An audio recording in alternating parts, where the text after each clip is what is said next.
নারায়ণগঞ্জের ফতুল্লায় জুলাই গণঅভ্যুত্থানের সময় থানা থেকে লুট হওয়া একটি শটগান ও ৩ রাউন্ড কার্তুজ সহ একজনকে আটক করেছে র্যাব ১১। শুক্রবার রাতে ফতুল্লা থানার লামাপাড়া এলাকায় অভিযান চালিয়ে আটক করা হয় পলাশ হোসেন আকাশকে। র্যাব জানায়, ফতুল্লা এলাকায় টহলের সময় আকাশকে তল্লাশি করে একটি শটগান ও ৩ রাউন্ড কার্তুজ উদ্ধার করা হয়। উদ্ধার হওয়া অস্ত্রটি জুলাই গণঅভ্যুত্থানের সময় থানা থেকে লুট হয়েছিল জানায় র্যাব। এ ঘটনায় আইনি ব্যবস্থা গ্রহণের জন্য পলাশকে ফতুল্লা থানায় নেওয়া হয়েছে।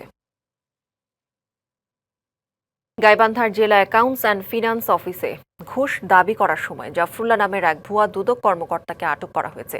সকালে নিজেকে দুর্নীতি দমন কমিশনের কর্মকর্তা পরিচয় দিয়ে জেলা অ্যাকাউন্টস অ্যান্ড ফিনান্স অফিসে প্রবেশ করেন জাফরুল্লাহ। এ সময় বিভিন্ন অনিয়মের ভয় দেখিয়ে সংশ্লিষ্টদের কাছে ঘুষ দাবি করেন।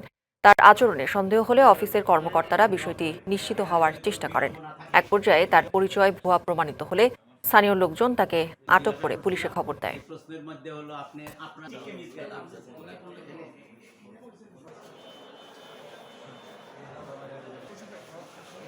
ঈদ আসবে, সাথে ক্যাশব্যাকও আসবে। নিজের বা প্রিয়জনের জন্য কেনাকাটায় এবারও নগদ পেমেন্টে পাচ্ছেন দারুণ ক্যাশব্যাক। তাই যাই কিনুন, পেমেন্ট করুন নগদে।